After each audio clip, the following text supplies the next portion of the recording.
216 peserta calon P3K guru SD hingga SMA di Kota Palembang melaksanakan tes di SMA Negeri 17 dengan protokol kesehatan ketat.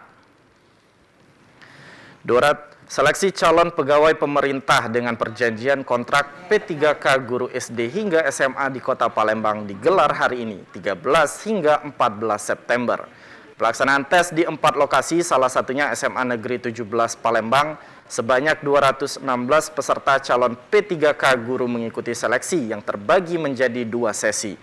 Untuk menghindari kerumunan, para peserta melalui serangkaian pemeriksaan dari pintu masuk dan membawa hasil tes antigen yang dinyatakan negatif COVID-19.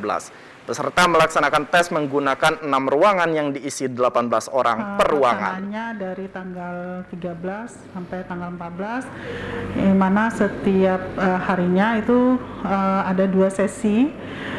Per sesi berkisar antara 180 peserta per sesi. Jadi untuk satu hari sekitar 216 peserta. Sebelumnya, Dinas Pendidikan Kota Palembang berkoordinasi dengan Dinas Kesehatan untuk memfasilitasi para peserta tes antigen gratis sehari sebelum tes dilaksanakan. Balkis Hijrah, Muzar Apandi, TVRI Sumsel melapor.